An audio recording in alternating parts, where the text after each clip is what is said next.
about 16 to 18%. I will bill you the rest. When I receive the statement, it says, you may be billed by the doctor. Now, the doctor bills or not, it is between him and you. Do they bill? Some of them do, some of them don't. It depends on length of stay, the care, if somebody came unconscious or had a heart attack and so on, so their bill will be high. They may not bill. I don't know, I can't tell you for the doctors. So the Part B is the outpatient care. Doctors visit, they say, if I recall correctly, it's one annual exam. Same thing for ladies, also pap smear and so forth, but only one full exam. There is, again, deductible. You have to pay from your pocket, anywhere from $20 to $40. It depends upon the doctor's fee and so forth. Same thing goes with the lab, and the lab is, I have seen my statements, if the lab charges $50, they will pay $8. So I will come to your question next. So that is what the Part B is for. Although we pay anywhere from $60 to $120, we get partial help for going to the doctor's office. One point which comes to my mind just now is all doctors do not accept Medicare patients. Some of them are actually withdrawing right now. That brings to the next point is supplement insurance. By the way, if the facility, like say St. Vincent Hospital, they say we accept Medicare, that means any doctor practicing there has to accept Medicare, right? Not necessarily. Not necessarily. But once you go in hospital, you don't have control. No. You are lying down somewhere and whoever right. sees you. Yeah. Gosh, is that right? That you don't know. You don't know. No. You don't know. No. It is expected that they have the doctors they will accept, but you don't have any control. Because I take Moini, for example, to the rheumatologist. 2 years ago, he put up the sign, I do not take Medicare patients anymore. Now, if he goes and attends the St. Vincent Hospital, if I go, he will accept. If you go, new patient, he will not take. Now, supplemental insurance, like any other insurance, what you pay, what you get. Nothing is free, nothing is cheap. The only thing, one point comes to my mind, 2 points that come to my mind is the Part B covers even those partial payments, only 80%. You are liable for 20%. That is where you need supplemental. Now, if you have supplemental, good supplemental, that will cover the initial 3 days that I mentioned about Medicare inpatient care. It'll cover Part B things that I mentioned, which Part B does not cover, supplementals will cover. However, Supplemental has become very difficult. My neighbor, she had problems and so on. I advised her last year or early part of this year to change. They rejected her AARP, United Health. They rejected her because of pre-existing condition. She's got heart problems and valve replacement and so forth. But I thought supplemental will accept anybody and everybody. Same thing, my other neighbor, they rejected him too. And he already had United Health. But he was under different plan. He wanted to change the plan which I have so that everything is covered, and he could not get it. So they have become selective. I don't know under Obamacare and so forth, but it does not, Obamacare does not apply to the supplemental plans and so on. So the supplemental plan, when you sign up, those of you don't have, but those of you do have, there's another good benefit that some of these supplemental plans, they have health maintenance pointer. That is like mine, AARP. They give free, or it's covered, not free, but they pay to YMCA my monthly, which is nearly $50 to $60. So every supplemental plan does not offer that. So whatever supplemental plan you have, I've talked to several people, they've changed, they've looked into it.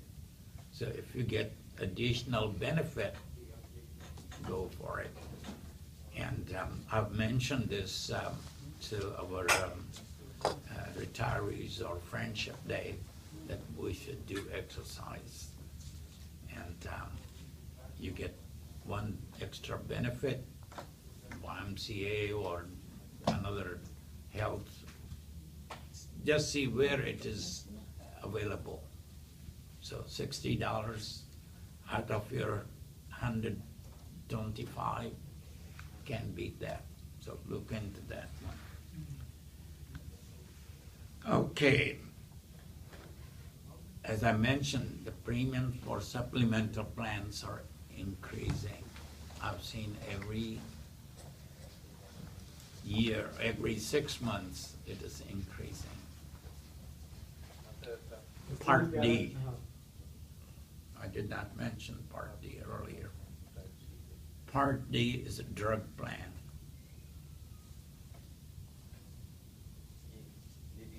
Premiums of Part D are increasing as well. Moining, my wife, she has been on lots of medicines. So I took Part D for her, for me, and both have Part D plans. It has started, if I remember correctly, to $29 per month for each one of us. The last time was $59. So though it is under Medicare, but the premiums are increasing. So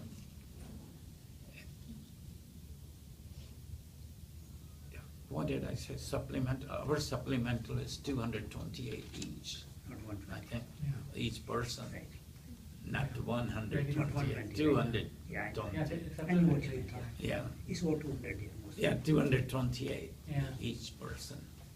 So the point which I'm talking here, if you look at Medicare, if we are paying 228 and the 60 here, so $280, $90 per person. $600 per person per month. We are paying $7,000 to the government having Medicare. We are still paying $7,000 for our insurance. So keep that in mind. People think these 65-year-olds, they're getting freebies. There's nothing freebie. Okay, let's move on.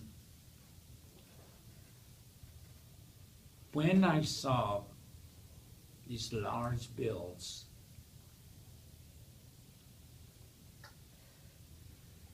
in '96, I said, I'll take long-term care.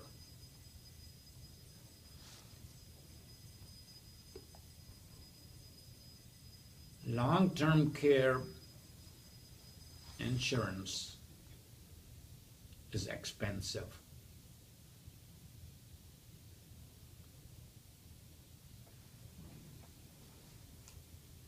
Today, so-called skilled nursing care in the nursing home cost is about $570 per month. No, sorry, per day. Per day, yeah.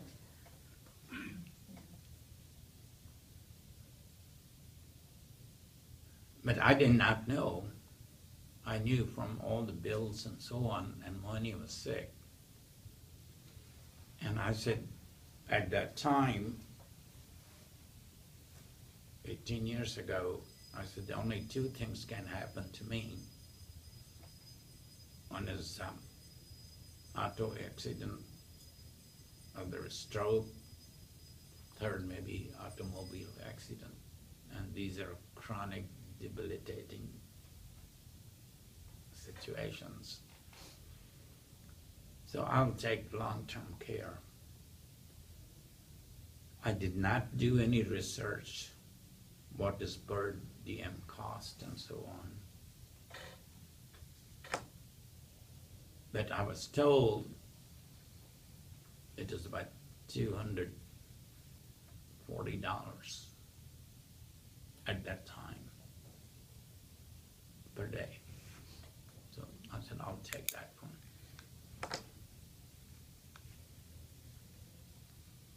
I took that one. You do your calculations.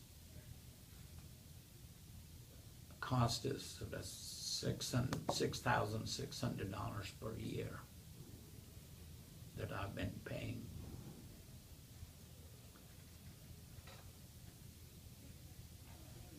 It is expensive. I've talked to several of my friends.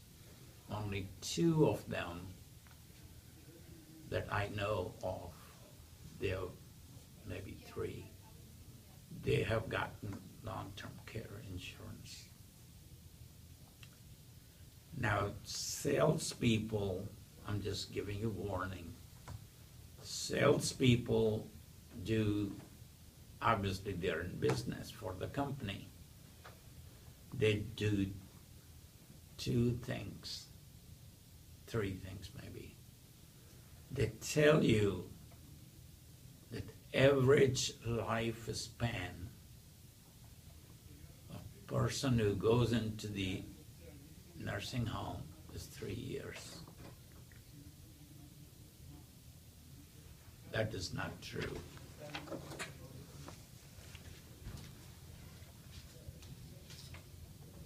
Thank you.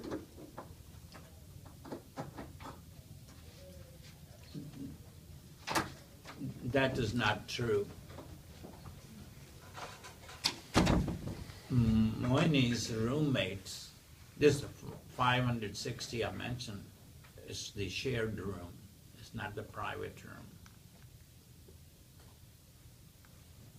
Moyni's 1, 2, 3 roommates have passed away.